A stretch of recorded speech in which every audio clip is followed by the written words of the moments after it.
Toastmasters here. Welcome, fellow Toastmasters and their guests. This meeting of online presenters has begun.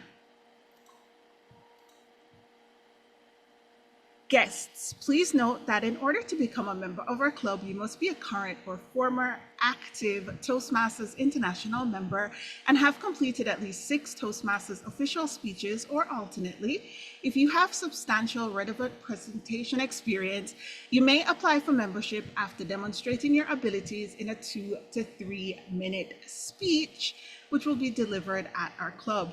All requests for membership are subject for approval by the members of the club. If you have not already done so, please change your panel to ensure it shows your name and role if you have one. Right-click, select Rename to do so.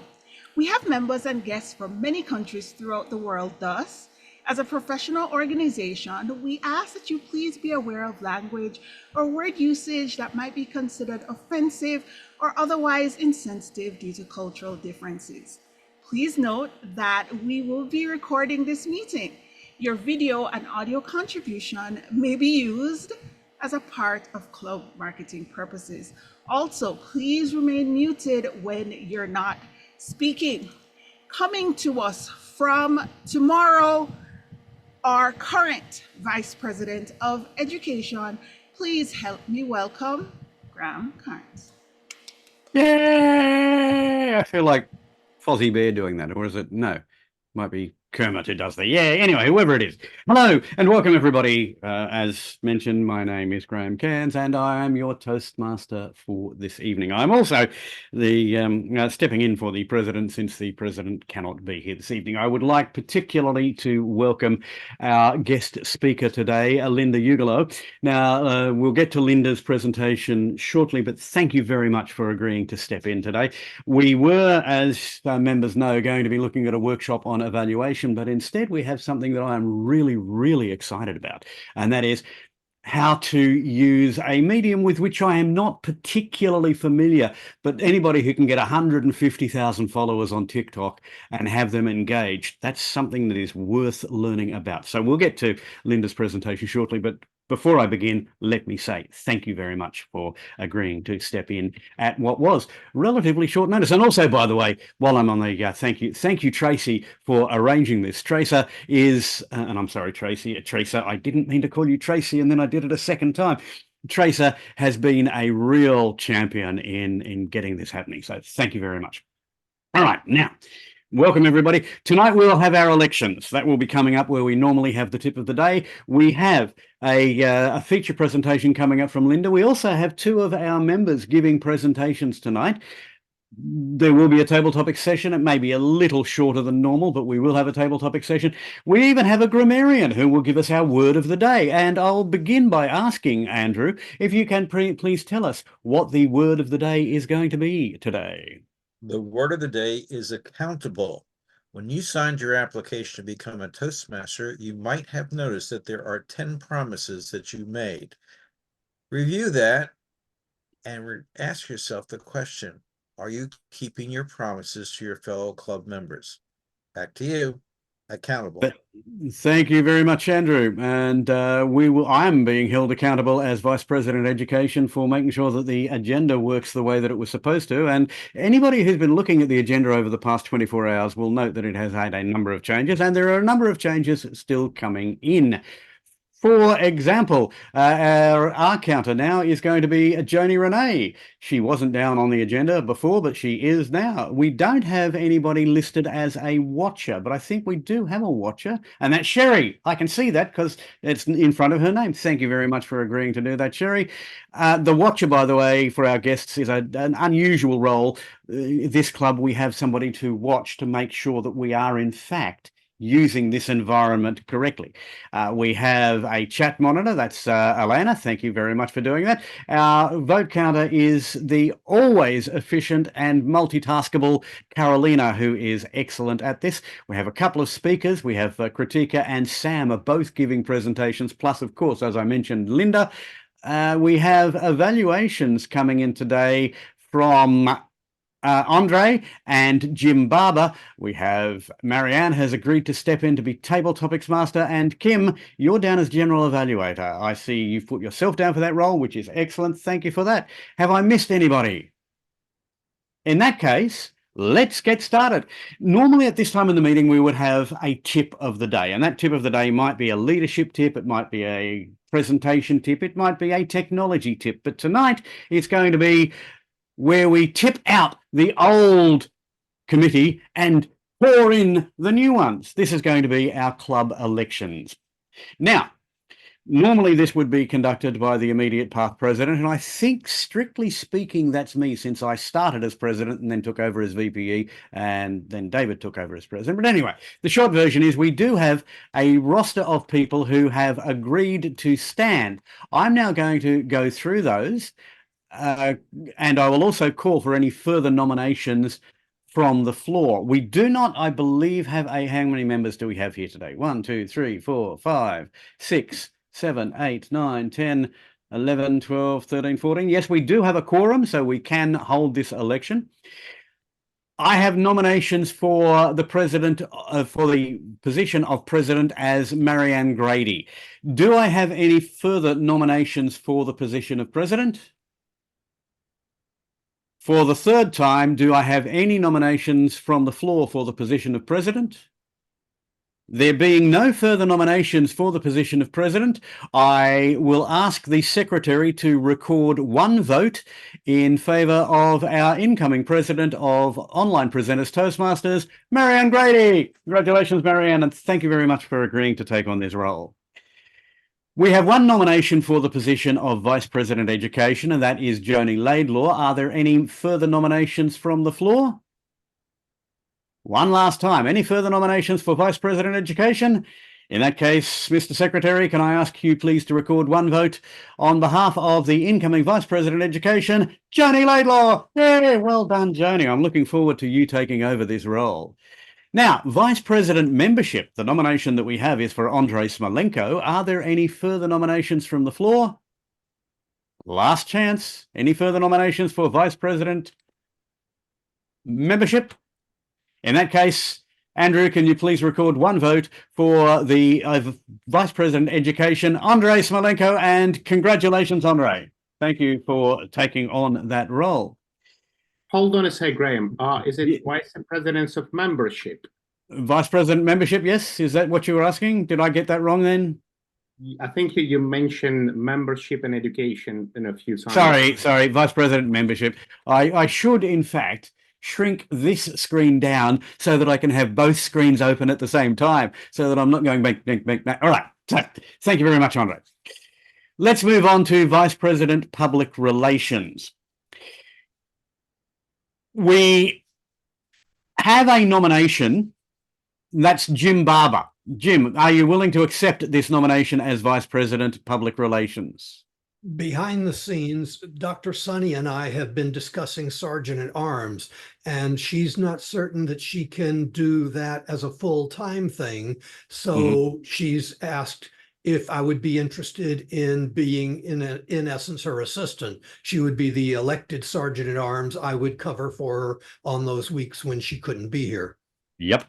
That's fine. I had to try that again, shall I? With the teeth in. I had spoken to Sunny, and she said that she would be interested in the role of Sergeant at Arms, but doesn't feel that she can do Vice President Public Relations because she's doing that role in a couple of other clubs. Do we have any nominations for Vice President Public Relations? David Carr has said he is willing to take on that role if nobody else wants to, but he would prefer somebody else to take on that role. So do we have any other nominations for Vice President Public Relations?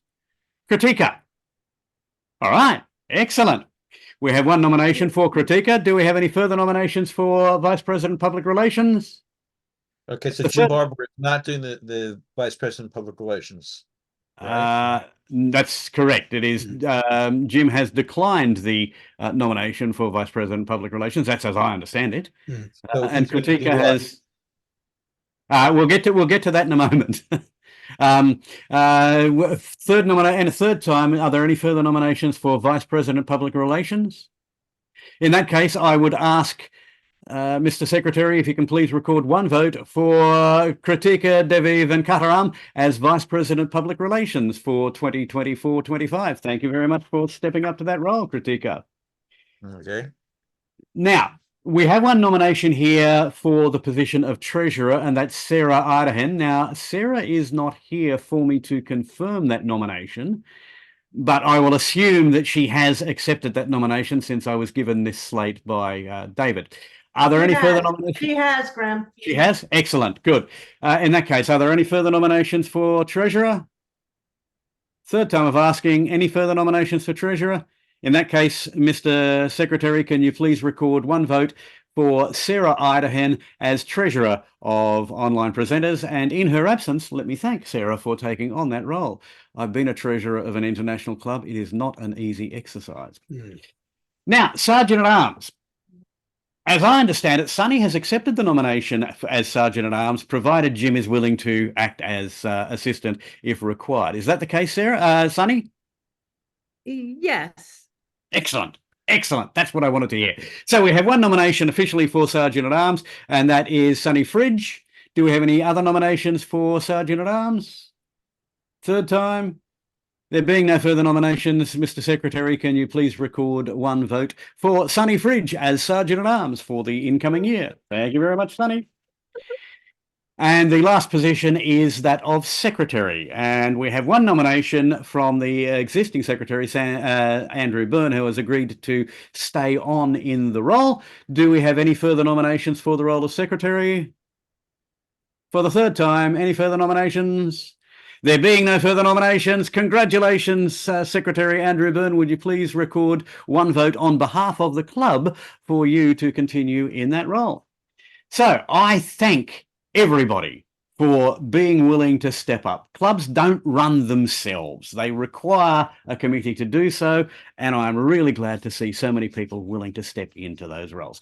And with that, can I just confirm Marianne Grady, President, Joni Ludlow, VPE, Andy Smudlick, VPM, Kirthikka, VPPR, Dr. Sonny is the SAA with a backup with Jim Barber. Understanding that when you do the submission, you can only put one in, you can't put in. Yep. The treasurer is Sarah, and me as the secretary. Later, I'll put that in, and it'll become official. Yay. Thank you very much. And with that, I will declare the election closed. Thank you, everybody, for stepping in. Now, let's get to the rest of the meeting, shall we? I love running business meetings, he says, with tongue very firmly planted in cheek. All right, so we've had our word of the day. We've had our tip of the day, which in this case is our election. Time now to just run through a couple of roles so everybody knows what's happening. Carolina, you are our timekeeper for today. Can you give us an indication of how you will show the timing lights for tonight? For example, in a 5 to 7 minute speech, I will ask for lights at 5, 6, and 7. Yes, sure. You can show those? Yeah, sure. As a timer, my role is to keep track of time for the speeches and evaluations. When I show the green card, it means that the speaker has 2 minutes left for speeches and 1 minute left for evaluations. When I show the yellow card, you should be aware that your time will be up soon. Only seconds left for evaluations. And when I show the red card, it means that your time is up. And at the end of the meeting, I will present my report to everyone. Back to you. Thank you, Carolina. And thank you for doing that. Everybody, if you want to make sure that you can see the timer, it's useful if you grab Carolina's picture and drag it to the top left of your Brady box. That way, she will always be in the top left and you can see her there, where rather than spotlighting or doing things like that, because that causes a problem for screen grabs and for screen sharing and all that sort of stuff. Okay. Or Carolina could just raise her hand. She could, but that sometimes confuses people. Yep. That is a useful tip, by the way, for those of you who aren't, well, most of us are familiar with Zoom, but if you're not familiar with it, if you go down to the section where it is on reactions and put up your hand, then that automatically puts you in the first position until somebody else puts up their hand, in which case they will take your position. But, you know, it's one way of saying it. You can't change the picture order when a hand is raised. I did not know that. I learn something new every day, and that's why I come to Toastmasters. Anyway, enough of all of that. Let's get into the meeting, because we do have a very full meeting tonight, and we'll start with our guest, and that is Linda. Now, I've printed Linda's introduction out here. He says, I have printed it out. That's this one here. We have a guest speaker tonight, and I want to thank Linda Ugelow for coming along. Linda is a speaking confidence coach. She is a podcast host and an author of the book Delight in the Limelight, Overcome Your Fear of Being Seen and Realize Your Dreams. You may notice that, by the way, over her right shoulder. Formerly stricken with public speaking fear herself, she now helps speakers, authors, and entrepreneurs, along with corporate leaders, transform their experience of speaking from dread to delight, whether online or on stage, in the media, or in the meeting room. She's cultivated a dedicated TikTok following of 150,000 followers through engaging and relatable content, and that's pretty spec. She's also a host of the podcast and live show Delight in the Limelight, where she continues to inspire and empower individuals on their journey to confident self-expression. She's agreed to talk to us today on how to use TikTok effectively, relatable content, all that stuff. I'm really looking forward to this for a period of about 20 minutes. So if we can get an indication at, say, 16, 18, and 20, that would be good. Ladies and gentlemen, will you please give a rousing welcome to our guest speaker for today, Linda Ugelow. Thank you. I'm imagining hearing the sound just filling the room. Okay, I'm going to share my screen. And let's see, there's something else I need to do here. And that is, I need to go, oh, here I am. I'm in presenter mode. Okay, so you see the how to drive engagement on TikTok. Is that correct? Everyone sees that? That is correct. We Okay. see your splash screen. Oh, fantastic. All right. So I'm curious, is anybody on TikTok right now? Yes. Okay, that's wonderful. Okay, so hopefully you'll gain something from this, maybe just a little more inspiration. And for those of you who haven't been on yet, I think that hoping you'll have some happy surprises about what the platform is about. I know it was a happy surprise for me. So you've already heard about me, so I'm going to skip all of this. But I did start my TikTok following in 2021. And it was very, very favorable algorithmically at the time. It's a different beast right now, because when it was new, it gave this huge leg up for new creators. And now they have all these different programs that they are working to promote, and including like advertising and Shopify and all these things. So it is somewhat different, but it's still, I think, a fabulous place to be a creator.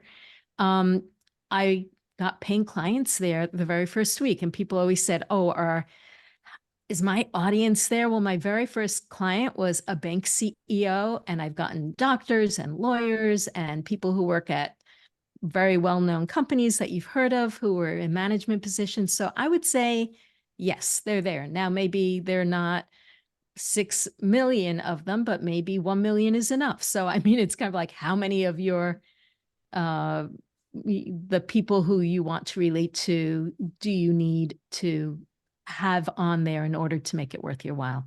I was very lucky that I had a couple of videos go viral with 1 million views and 3.5 million views. And, you know, it's like a dream come true until you realize that, and maybe you have had this experience somewhere else in your life, everything comes with responsibility. So when I had 3,000 comments in the course of 24 hours, I thought, how the heck am I going to respond to all these people? So be careful what you wish for. So why TikTok? What makes it unique? It doesn't require being social. That's my very, very favorite thing about it. You don't have to like and comment on other people's profiles in order for you to be seen. And that means that you can use it as a place for self-expression and for getting ideas across or for playing around without needing to spend a whole lot of time on the platform. Although I have to say, I really enjoy being there. The other thing I love is that it invites authentic self-expression and experimentation. So whereas Instagram has this feeling, and also LinkedIn, that you've got to show yourself more perfectly or this curated self, I feel like TikTok really exemplifies how we can just be ourselves. And as I said, you can experiment there, and it's just a lot of fun to do, to try something out and see how it goes and see how people respond to it. And it makes it fun. And it's just,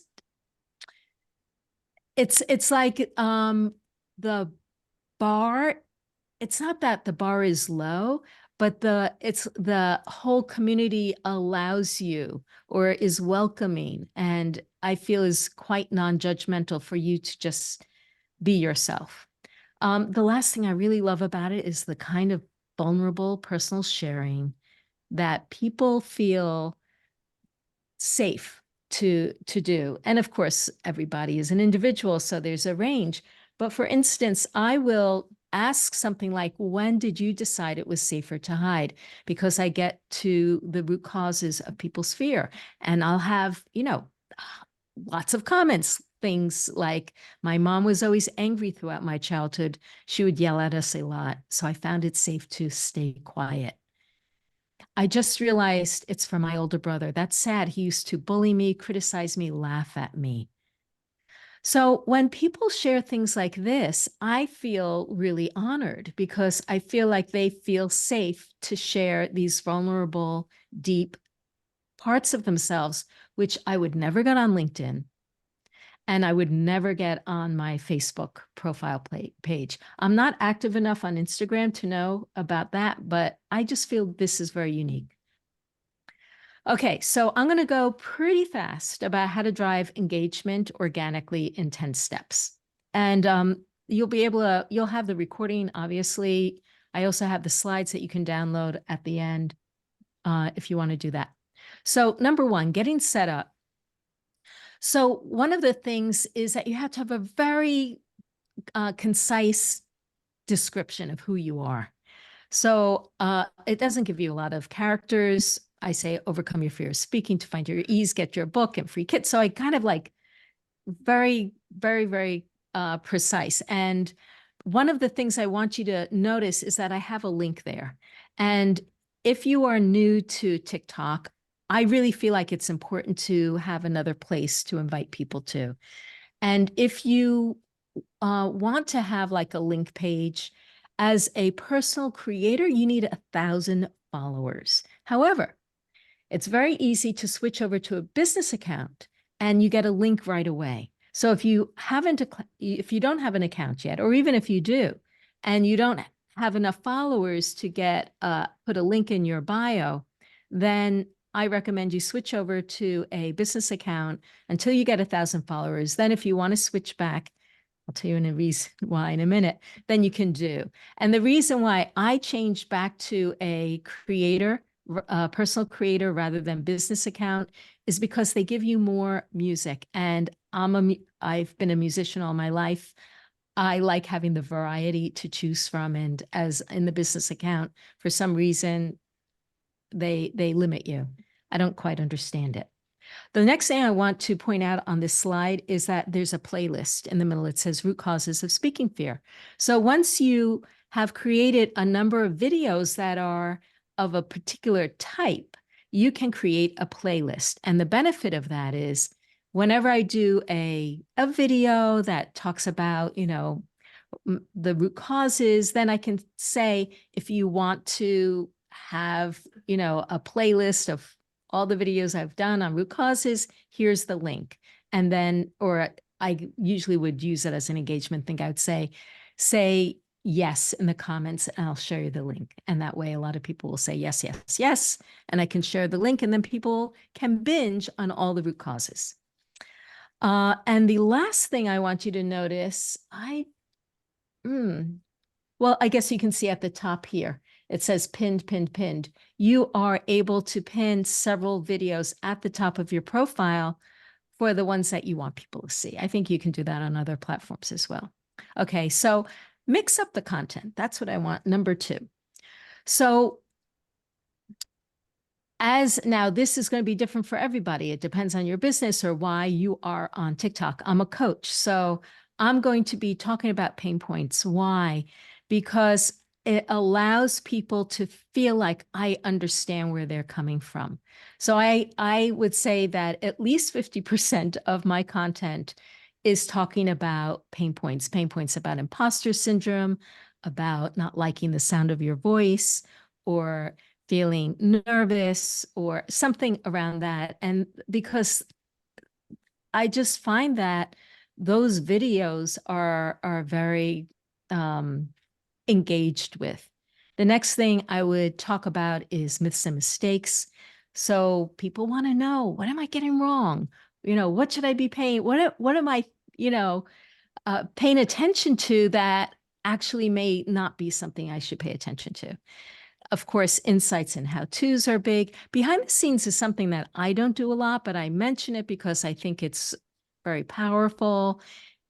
You may want to do behind the scenes of where you work or outside and change up your background a lot. That's not something I do a lot, but as I said, I feel like it's definitely worth considering depending on what you are on the platform for. Stories, of course, people love stories, your clients.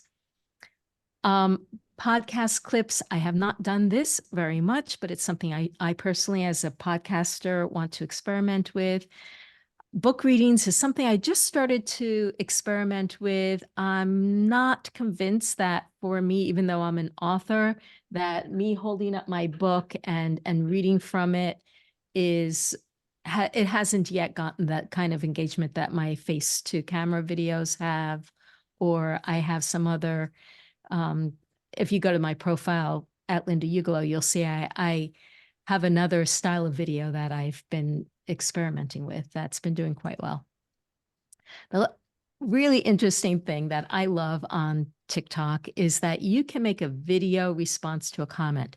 So when you go to respond to someone who's commented, of course, you can write in some text, but you can also click on the camera, which brings you up in a new video screen with that comment on the screen. So you can have that comment on the screen and speak to it. And I've done this whenever I have somebody makes a comment like, I feel shy to raise my hand in a meeting.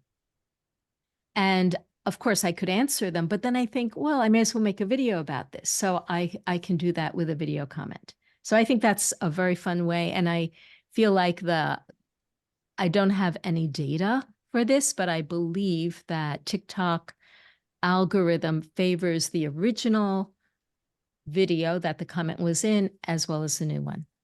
Okay, number 3 for the steps is choose your frequency. When I first started, I was only doing it 3 or 4 days a week. I am not a consistent person. That was the best I could do. Back in October, I believe I started to post daily because I noticed that the algorithm had changed. A lot of people were complaining about their videos not getting as many views. I noticed that myself. So I decided to post daily. And then in, I think, February, I started to post twice daily. And wow, I was really impressed with the increased engagement that I got from posting twice daily. However, I was not able to keep that up. I decided rather than post daily, I was going to post not just on TikTok, but Instagram and YouTube Shorts. And someday I might get back to posting twice daily. We'll see. But the point is find something that works for you and stick with it. Okay. This is something that you probably will enjoy because you are all speakers and you are all exploring your speaking presence. So you'll know all of these things, but explore your dynamics. So the tone and the character, the pace, the volume, the melody, all these things that you know about, you can play around with on TikTok. Mind your facial expressions because it's part of your brand. It's how people learn about us. Now, I want to say that there's no right way for any of these things. I have seen people with totally deadpan faces have huge followings. I've had people who are really campy have huge followings. So you be you, or you have fun being you, however you want to be. But this is what I love about TikTok is that you can play around. It's a great place to play around and explore your presence. Of course, your body movement. Some people, I've seen people who there's this one hysterical political commentator who moves and gyrates as she's speaking. And then there's another person who is just like this in front of the camera the whole time, every single video. So again, you can, oops, I lost my chair. You can do however you want. It's not like you need to, don't get it in your mind that you have to be any one way. Again, I mentioned this earlier about behind the scenes, you can vary the location or keep it constant depending on, find something and keep with it. So if you're in a different place every time, do that. If it's in the same place every time, do that. Number 5, use clear hooks and titles. I have to admit, I didn't really get what a hook was until very recently, even though I heard people talking about it all the time. But it's the idea of like, what do you say first that hooks people into wanting to stick around? So these are things that I've used. This is what people get wrong about the fear of public speaking. So if I just said the fear of public speaking, people may or may not really care. But if they say, oh, what do people get wrong? Oh, I want to hear about that. Or how to slow down when you talk too fast, or why your voice shakes when you speak. So these things bring up curiosity. These are the types of things that have worked well for me. Now, one of the things that I want to mention is that another thing I really like about TikTok is that you can repost your videos. So I will download. Now, it didn't used to be able to be this way. It used to be that when you downloaded a TikTok video, it had the TikTok watermark on it. But now if you download your video if you save it before you've posted it, it saves it without the TikTok, what is that? The icon. That means, and if I download it without music and without like a cover title, then I can repost it later, maybe another couple of months later, the exact same video. I can change one of these hooks. So instead of why your voice shakes when you speak, I could say, does your voice shake when it speaks? Here's what I would do. Or use these 3 tips if you've got a shaky voice. So I can change the hooks in order to try out that video with something new. Okay. Use direct calls to action. So occasionally I will post a video without a call to action. However, as you may know, if you are a business person, that if you don't tell people what to do, they probably won't do it. So I will say things like, I'm a speaking confidence coach. Follow me for more. To learn more, check out chapter 4 in my book.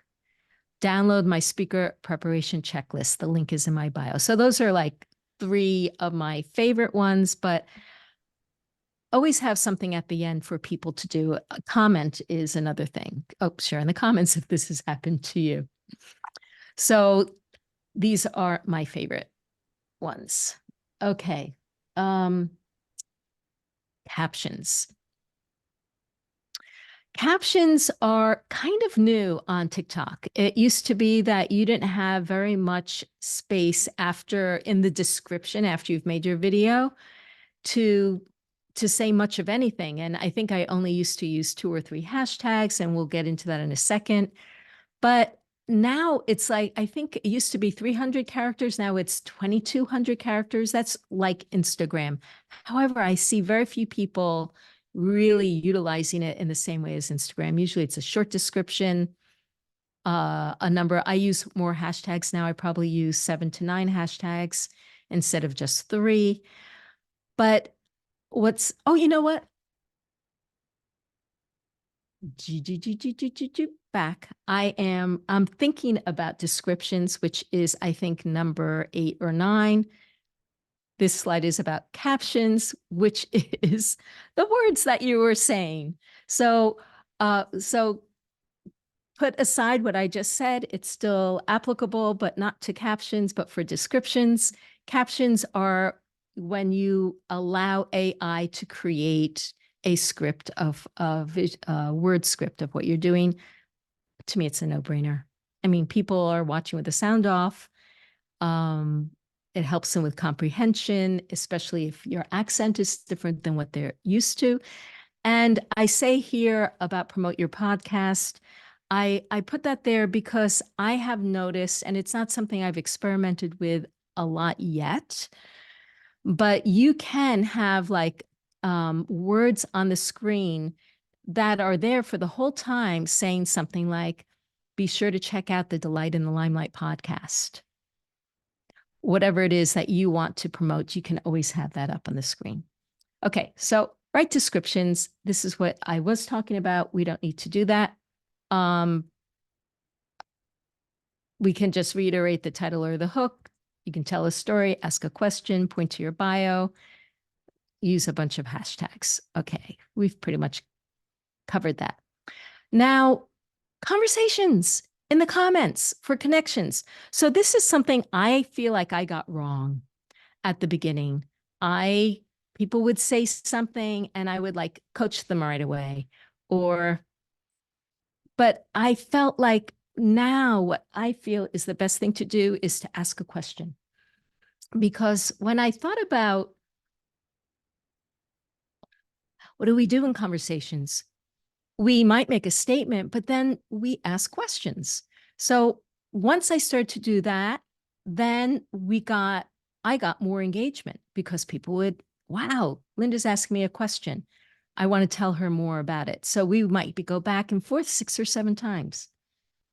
You can offer a solution, of course. You can do a video reply, as I mentioned. You can share a resource link. The one time I recommend going into other people's videos is if there's someone who is in the same space as you are, go and see who's commenting on theirs and start up a conversation under their video. And I've gotten a number of people who have started to follow me because they thought, oh, you're also a speaking confidence coach? Okay, I'll come to yours. All right. Just want to mention about handling negative comments because I recently, in fact, got one of my Comfy on Camera clients said she's reluctant to get on social media because she's afraid of negative comments. So I started off on Periscope. I don't know if people remember Periscope from 2015, and it was the first live streaming app, and there were a lot of trolls there. People would come on and make comments about how you look, or they were being very inappropriate. And so when you learned to use Periscope, one of the things you learned was how to block a user. So it was one of those things that I thought, okay, this comes with the territory. It didn't faze me, but I feel like it's good to have a few ways of handling negative comments. So of course you can ignore it. You can delete or block. You can make a video response. I like asking questions. I like asking things like, what makes you say that? Or what happened that gave you that point of view? So I like to engage people because I feel like it creates more engagement. And if nothing else, I like to say something like, I appreciate you sharing your experience or an opposing view or something like that. And it really just depends on my mood and what type of comment people have made. All right, we're getting to number 10. Go live and engage in real time. I think that live streaming is really fun, but I cut my teeth on live streaming on Periscope, as I mentioned. The one thing about going live on TikTok is that you need 1,000 followers. But the nice thing about going live is that you can just be more naturally yourself. I have been known to stay 90 minutes on a live call, just doing Q&A. Sometimes I will limit it to 30 minutes, but it allows people to get to know you in a more natural, conversational manner. And as speakers, I would think that you would enjoy having the limelight to get to, all that time that people are coming on. And that's what's great about TikTok is I can go live on Facebook, no one will come on. The same thing with YouTube, no one will come on, but I go live on TikTok and people are always coming in. So I think it's a wonderful thing to utilize for those. I think there were 2 of you who said you're on TikTok. If you haven't gone live yet, go try it out and see what you think. All right. So TikTok, fabulous place to experiment. I know I've said that at least 10 times. I don't know if you have a counter for the most used words, but I think that it is really beneficial for us to have a place to express ourselves and to try things out. And I think TikTok is a great place to do it, and I hope you will. So here's the QR code if you want to get a copy of the slides. And if by any reason you want to have a consultation about getting on TikTok or about overcoming your fear of getting on camera or speaking in any way, anywhere that you do that, I would be delighted to have a conversation with you. And that is TikTok. Linda, Fabulous. put this QR, did you put it in the chat or you put it somewhere else? You can just take your phone and open up your camera.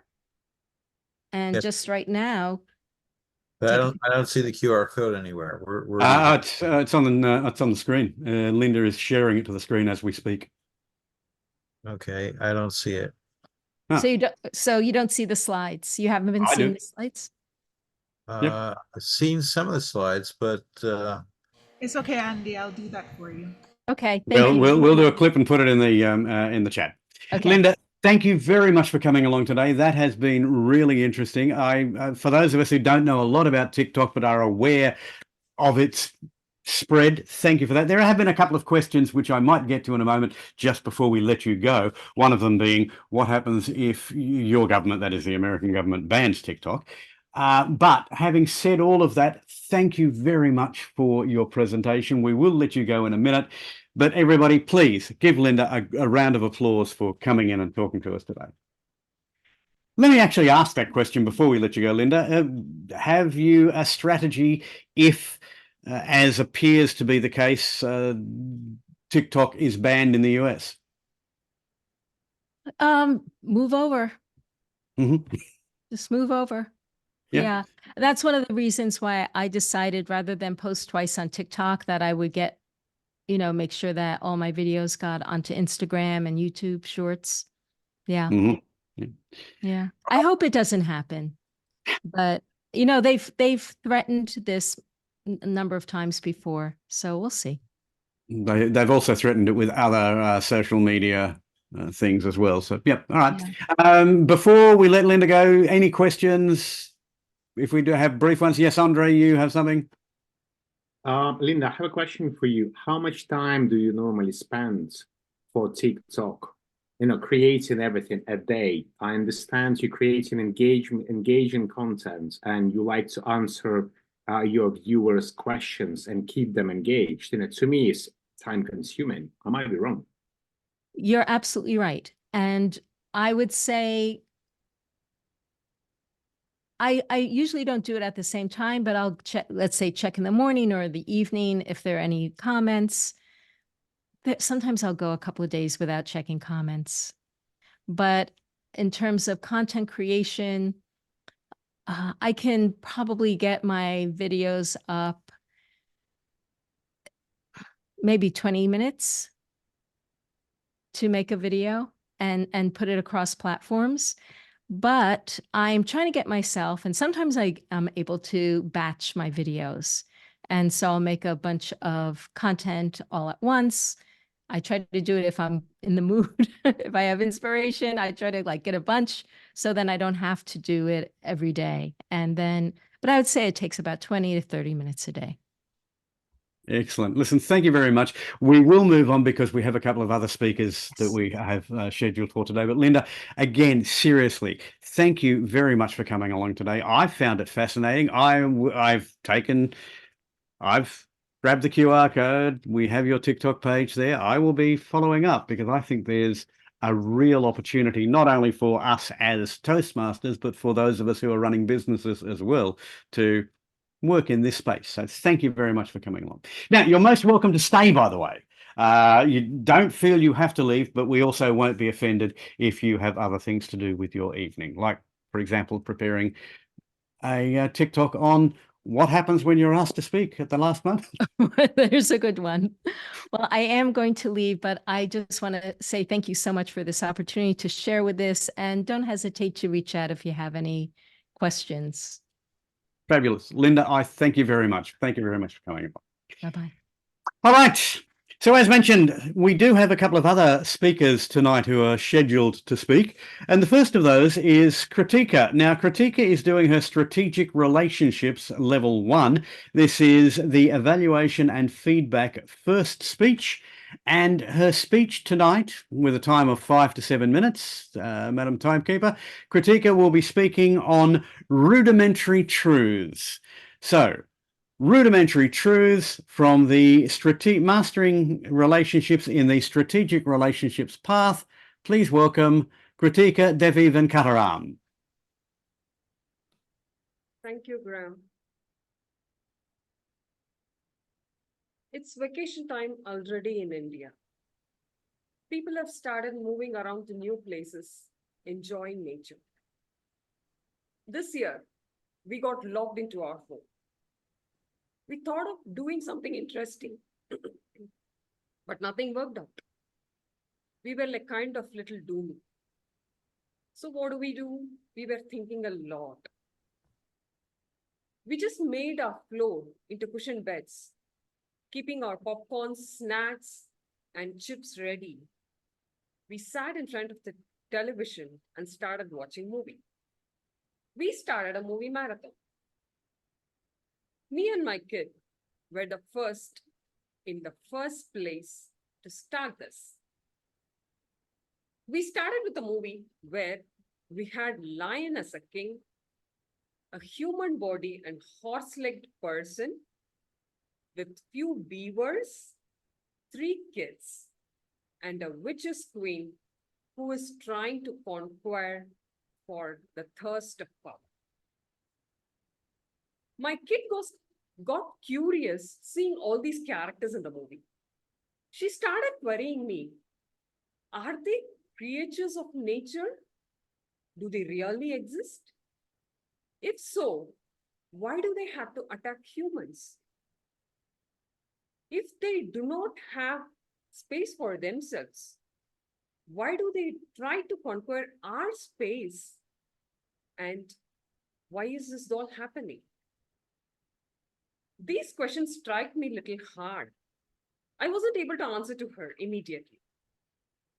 So I was just stopping myself, and then I explained her, these are the characterization, revelation of human nature, where they have depicted as different animal and animal-human characters. Since human, animal, and animal-humans were all interacting together, we weren't able to understand what is happening around. And that too for kids, it's like quite not very much known to them. So as an adult, I was like trying to soothing her. No, baby, this is just the way that human characterization is happening. So you don't have to worry about it. Just be calm and just go with the flow. We started with another movie. Here again, there was a new character. An extraterrestrial creature came into the movie. It had big head and a thin body. Now, my kid got quite curious and she started querying more apart from the questions. Do they really exist? If that is the case, why do they have to conquer our space? Do they attack us? Initially, when I saw aliens, I felt like they were like high-tech nomads. This was my personal perception. Please don't take it personally. After some point in time, I was like thinking what to say to my kid. There were several other theories and hypotheses which were already spread out and shed light, building more curiosity about aliens already. So I don't have to do anything new. To my knowledge, I just made her to understand that aliens are highly powerful. They have great level of capabilities, that their mental capabilities is being depicted with a big head. They have good judgmental power. They do have little emotion, but they are not disturbed by that. Modern world is like that. When we see these two characters, people tend to perceive and promulgate in different ways that they wanted to. Say we started with the smart way of life, and right now we are here having humanoids in our daily lives.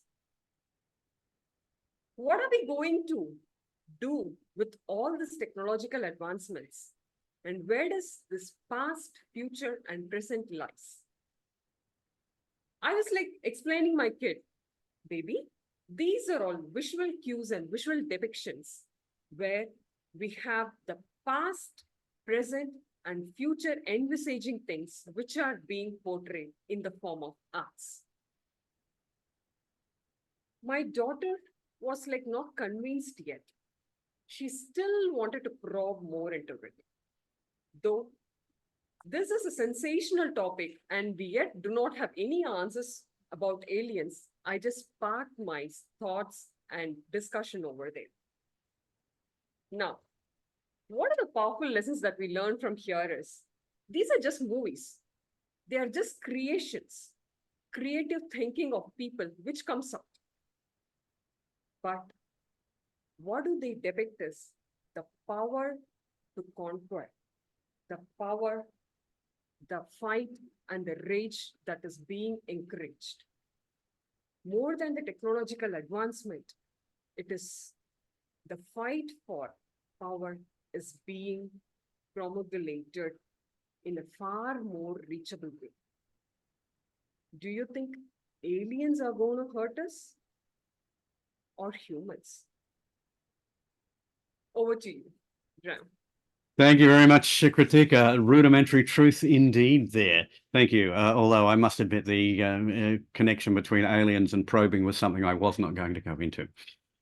Our next speech is going to be by one of our newest members, Sam Irwin. Sam, as mentioned, has only been in Toastmasters for a couple of months. We saw in his icebreaker that he has a passion, and a passion, I think, is the right word for this, for financial literacy and teaching financial literacy in areas where it is not being taught.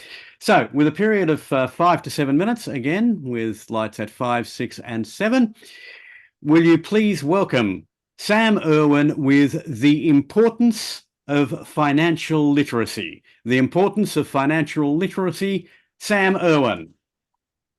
Mr. Toastmaster of the Day and fellow members, thank you so much for allowing me the forum this evening to present a topic that's quite important to me. It's actually near and dear to my heart.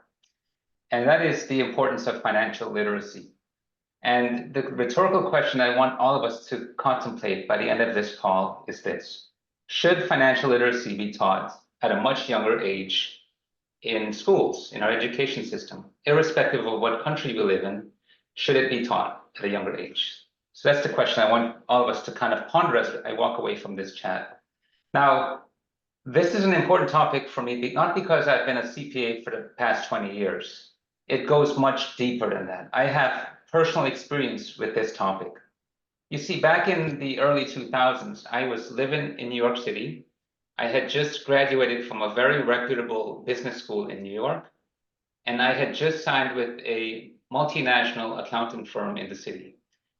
I had signed for a very lucrative contract at that point in time. So as a young adult, I was actually doing very well for myself. Within 2 years of starting to work for Grant Thornton, I was in financial distress. I was heavily in debt. I was living paycheck to paycheck, and my credit score was very low, and I was essentially on financial life support. I was in a very, very bad shape. And as I look back in hindsight, as I look back to that time, I sometimes ask myself the question, could there have been something that prevented my financial ruin as a young adult? Because to dig myself out of that situation as a young adult, it took me well over 10 years. I would say closer to 15 years to recover from the financial mistakes I made as a young adult. Now, what I've discovered recently is that I'm not alone.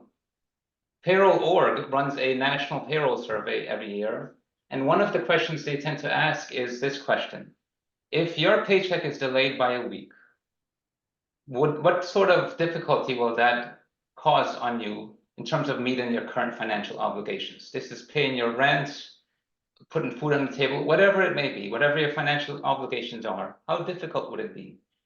And there was a respondents of over 38,000 last year. 80%, that's 8 in 10 people, said it would be very difficult or somewhat difficult. This is very staggering statistics. And the question when I see things like this, I tend to ask myself, just like myself 20 years ago, could something have been done to prepare people to cope with the financial stress that comes with being an adult, the economic decisions that we have made? Now, financial literacy is not a cure-all for every financial situation out there, but the question needs to be asked, can something be done much earlier to equip us for these financial decisions we face as adults? You see, a deeper dive into why financial literacy isn't taught there's no set reason why, but if you Google that question, the explanations vary.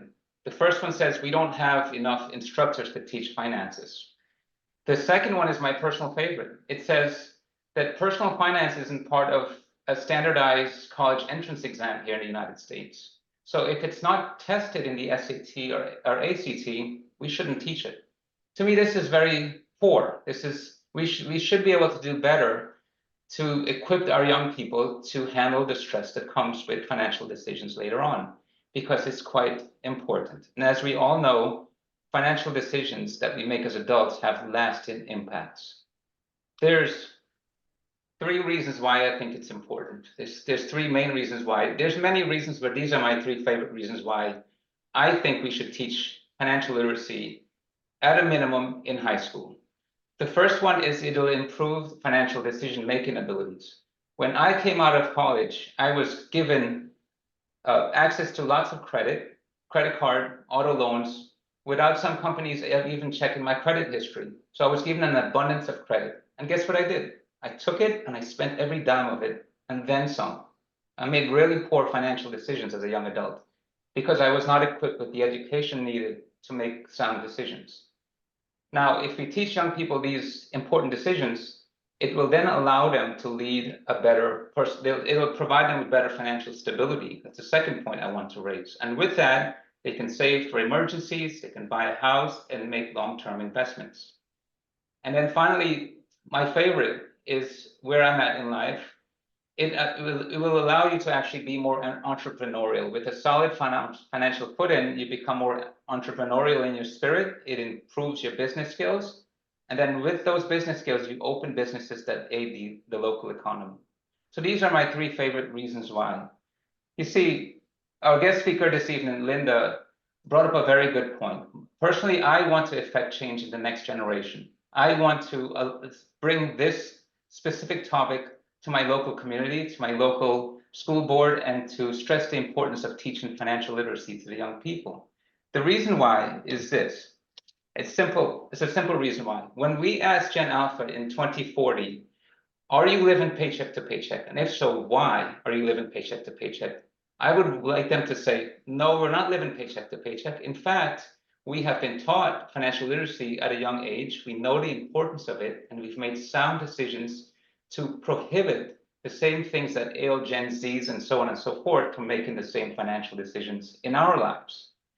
So with that, Mr. Topic Master of the Day, Mr. Toastmaster of the Day, I turn it back to you. In conclusion, I think it's very important that we bring this back into our education system, such that the future generations can benefit from a very important topic, such as financial literacy.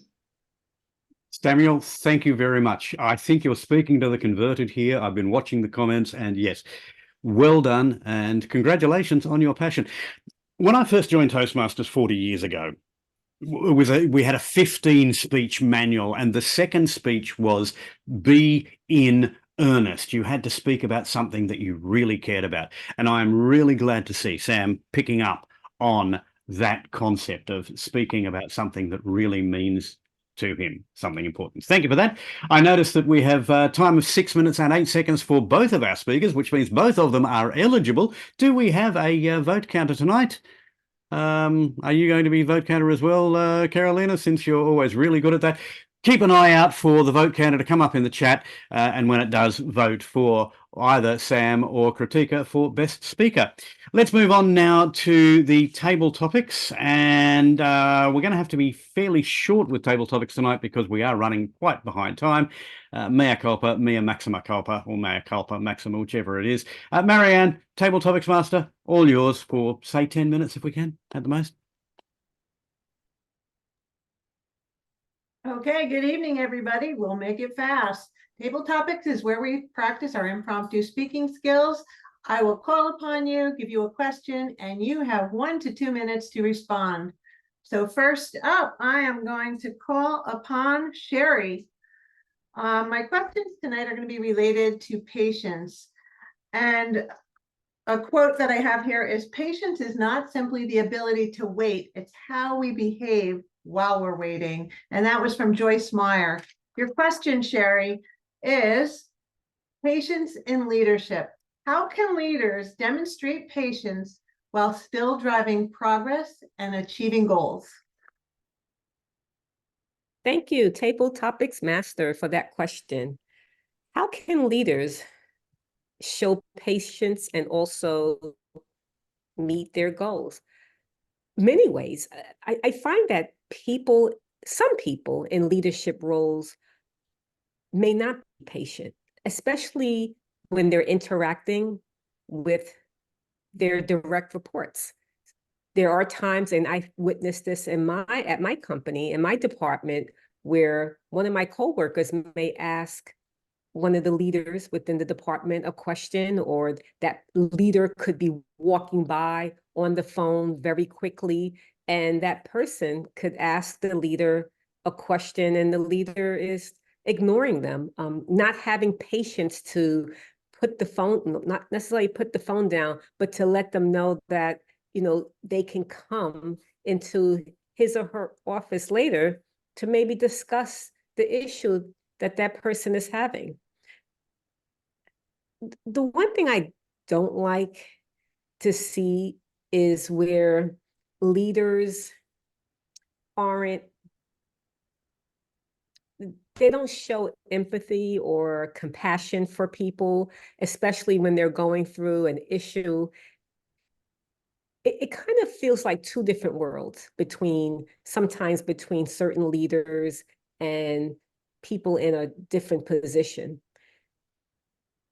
I hope I'm expressing myself well here and answering your question, but I think patience is necessary. And a lot of times I don't always see patience in people.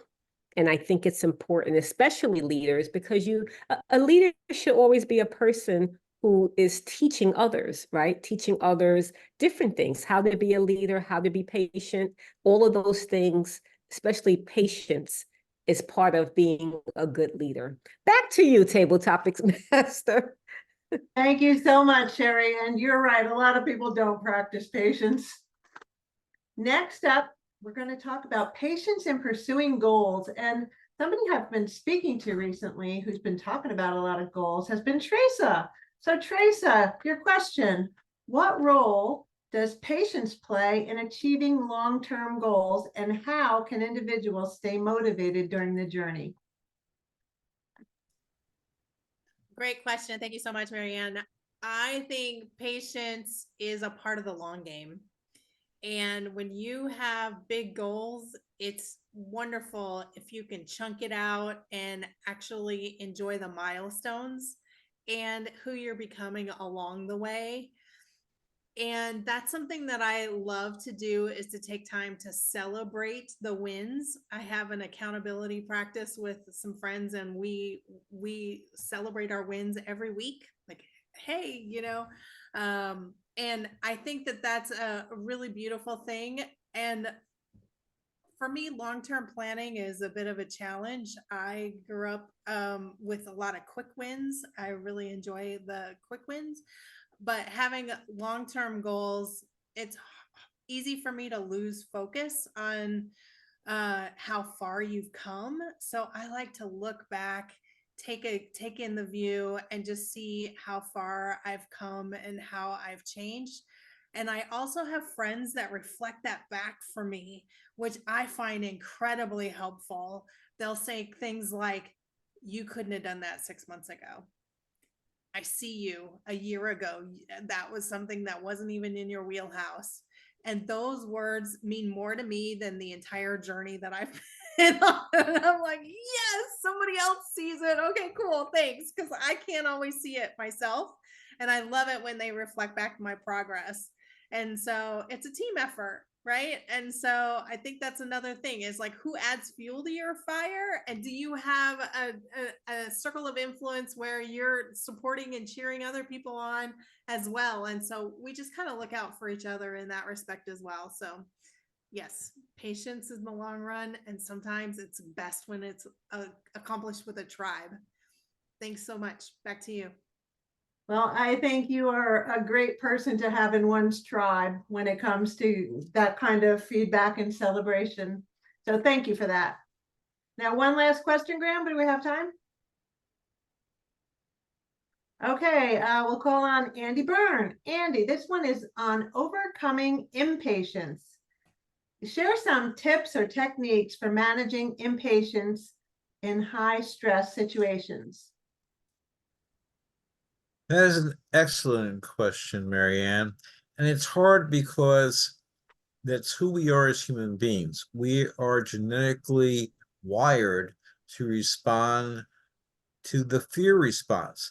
We see something that we perceive as a fear-inducing event or afraid of it, it causes us to do things that we wouldn't do under other circumstances, because fear drives everything.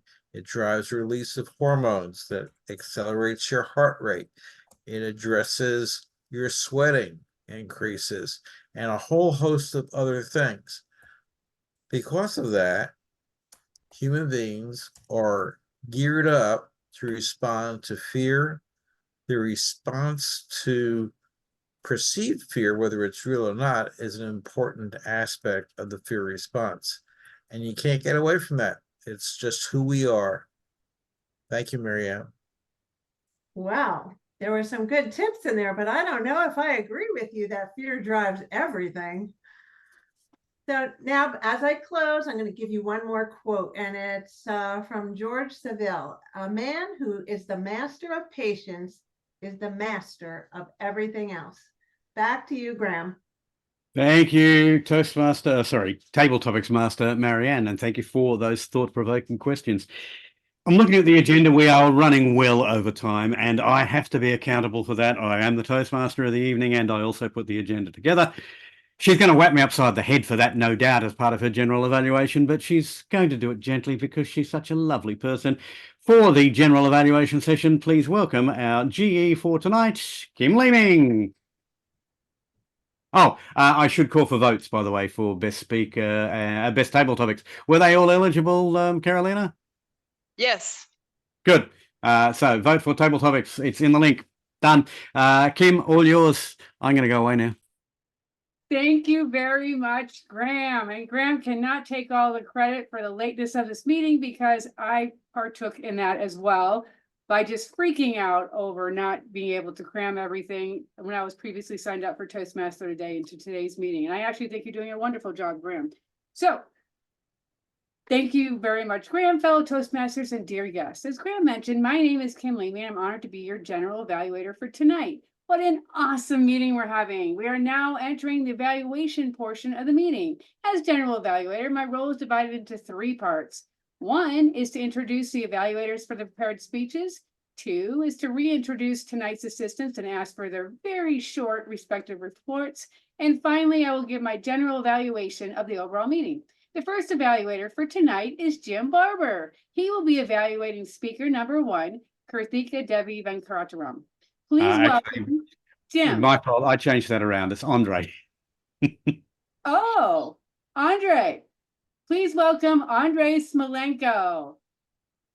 Thank you very much, Kim. My fellow live presenters, most importantly, Kirthikka, I have a pleasure today to evaluate your speech. And your speech was everything to do with strategic relationship, evaluation, and feedback. And the points of your speech was to deliver speech and then take some feedback and come back later on, hopefully incorporating that feedback into your second speech. Through the first, when you speak, I just really like your style.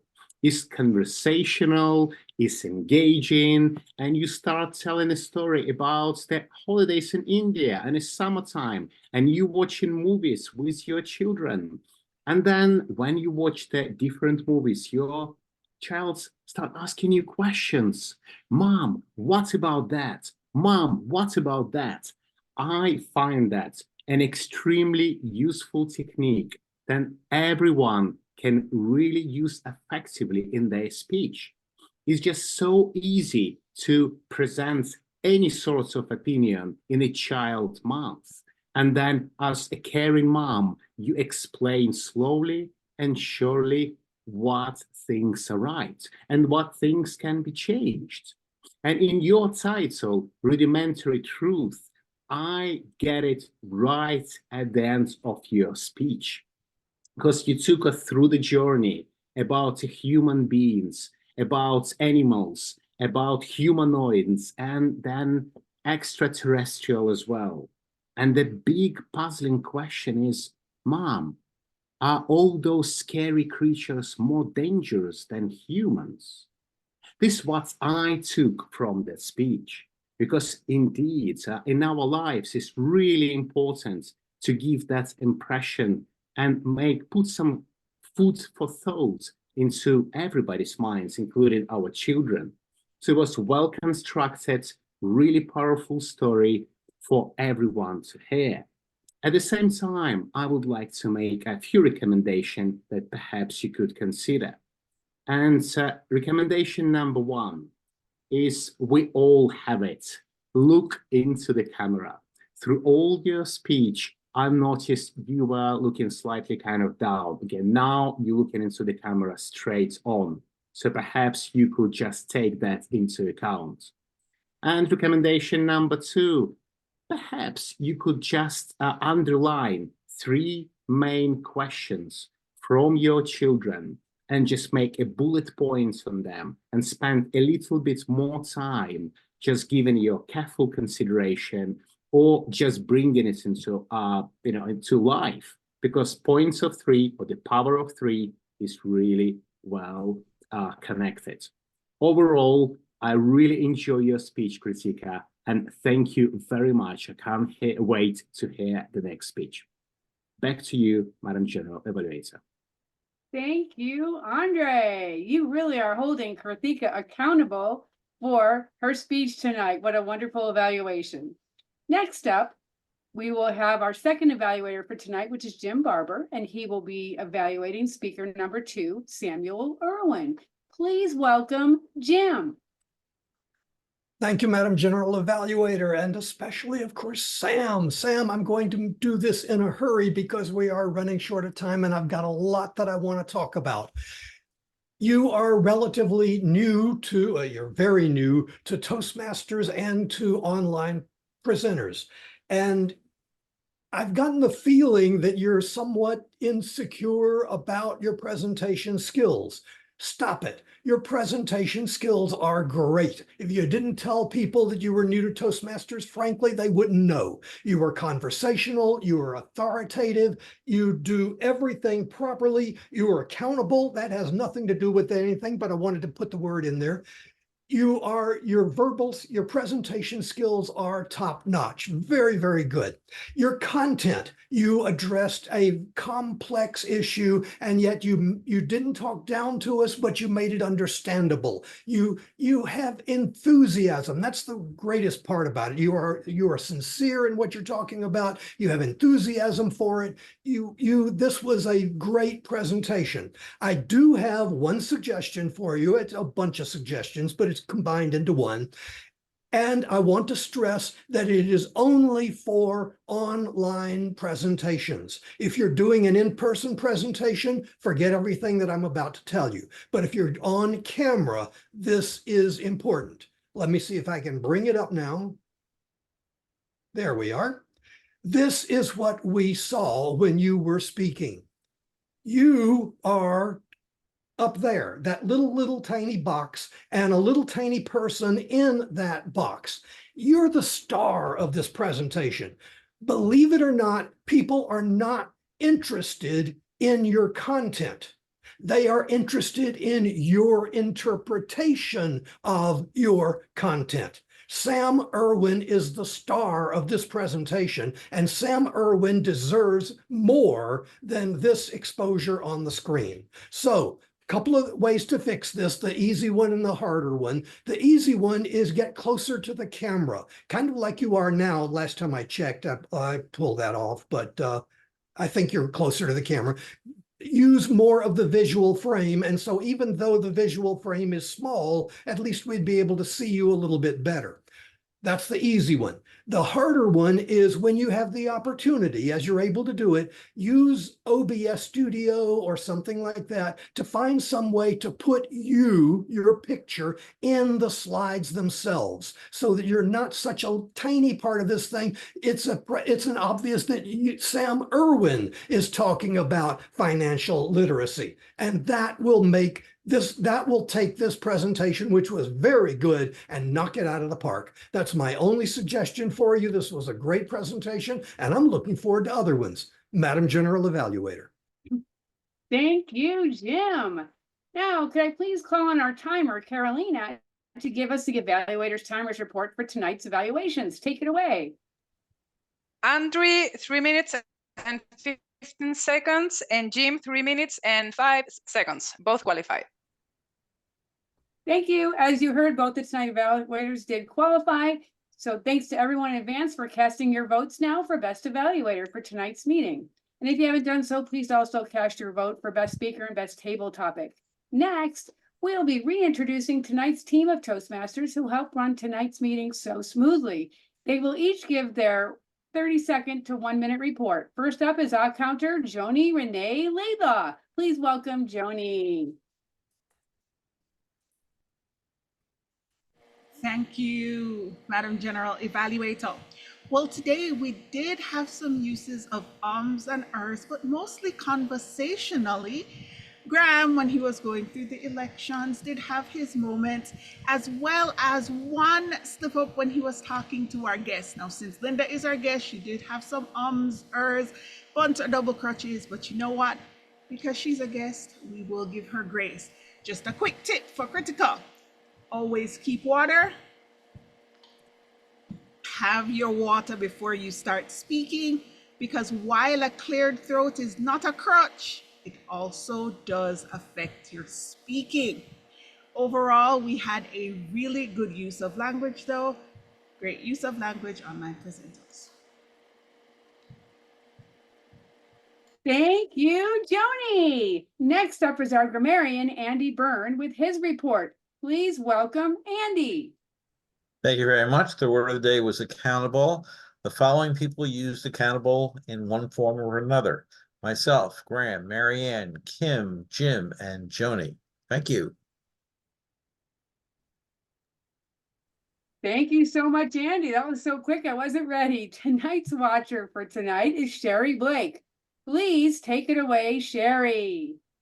Thank you so much. So everyone looked really good. The backgrounds looked, everyone had a really great background. There were a few people who are in a different environment, which is Dr. Sunny. So her background was a little different for us this evening.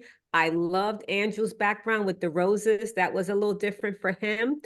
And I just want to point out one more thing. And Andre, so when you were showing your background slides and screenshots, because your background is blurred, your screenshots and slides were blurred. We couldn't see them. And as far as Jim, when he showed his screenshot, his displayed well because his background isn't blurred. Thank you. Back to you. Thank you, Sherry. Next up is our chat monitor, Elena Sandoval.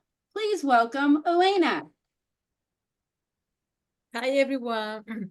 Well, our show today was very dynamic, very nice. I love it. Nothing unusual. All the comment was very respectful.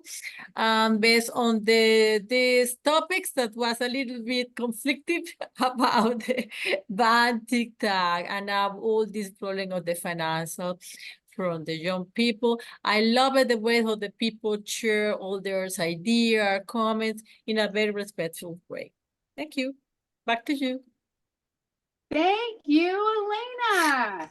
It's now time for the general evaluation portion of the meeting. Based on the fact that this is a Toastmasters meeting, I will be using the TOAST method of evaluation. We will start with the letter T. In this case, T stands for Toastmaster Treat. As an advanced Toastmaster group, it's always amazing to see how this club gets volunteers, even for major roles at the last minute, to pull the meeting together like professionals. Tonight's meeting had a very full schedule with 3 speakers and even an officer election. It was a treat to see everyone participating. This includes our guest speaker, Linda Ugelow. Our Toastmaster of the day, Graham, although I think he's going to disagree with me on this, did an excellent job of organizing and running the meeting, despite the fact that he had very little notice before his role tonight, and an impossible task with the amount of content we had in today's meeting. So great job. The next letter is the letter O. O is organized. O is for organized. Wow. Where does that word not apply to every role at tonight's meeting? This meeting was especially organized, and this was evident with the table topics master, Marianne. Marianne was definitely organized and prepared with great table topics questions. I wish we could have heard more of them, but that was excellent. Thank you. A is the next letter. A stands for accomplished. It also stands for advanced. I would like to say that tonight's speakers, in all capacities, speakers, evaluators, functionary roles, came across as very accomplished speakers. It's meetings like this that make me proud to be an online presenter and proves that we're an advanced club. Again, great job. This brings us to letter S. S stands for super interesting. This applies to all of the prepared speeches, the evaluations, the table topics master, and the table topics answerers or speakers. At each meeting, I always learn new things that I never thought I needed to know. And this especially applied to table topics session tonight. So thanks again to you, Marianne. The last letter is T, and the letter T stands for timing. Timing is a big factor in Toastmaster meetings. Although it's a very important topic, it's not always easy to do. We came really, really close. So I just want to commend everyone, especially Graham, for keeping the timing for the meeting pretty much on track. We're now on to another exciting part of the evening. Our vote counter, Carolina, is going to reveal the voting results for best speaker, best evaluator, and best table topics for tonight. Please welcome Carolina. Thank you, Kim. Best evaluator, Jim Barber. Best table topics, speaker, Teresa Salvador. And the congratulations to the winners. Back to you. Thank you, Carolina. I'll slow down and not speaking so fast, but just congratulations to everyone. And thanks for a very fun meeting. And back to you, Mr. Graham. Thank you very much, General Evaluator Kim. We are, as I say, over time, so I'm going to make this fairly brief. There's a suggestion somewhere. Can someone do a tip of the day on the new Zoom features? There is nobody down to do tip of the day at our next meeting. So if you'd like to do 6 minutes on the new Zoom features, that would be really useful. Talking of our next meeting, we at this stage have a Toastmaster of the day. Kim has stepped in to do that. She was going to do it tonight because of changes that changed. Carolina is down to do tip of the day. We have one speaker down, and that's me. And I'm just letting you know, Kim, it's going to be an impromptu speech. You tell me what the speech is going to be on when I begin. And B, it's going to be the speech where people interrupt me and I have to deal with those interruptions. So I'll talk to you offline about how to do that. But yeah, so that's the only speech that we have down scheduled for our next meeting. Do we have any further volunteers for speakers? Graham, I can do the what's up with Zoom. What's up with Zoom? How about you do it as a 5 to 7 minute speech and make it fit one of your Pathways projects, visual support material, for example. Okay. Or present a technical report. And everyone should know that we're on version 6.0.2. Cool. Check that. And if you're not there, you need to update. Yep. Well, actually, I'll send out an email to everybody suggesting that they update before the next meeting so that when you present the tip, we will know what we're doing. We have one evaluator down, and that's Kirthikka has agreed to be an evaluator. We don't have a general evaluator at this stage. Look, we're already 10 minutes over time. I don't want to belabor the point. Please go on and add yourself to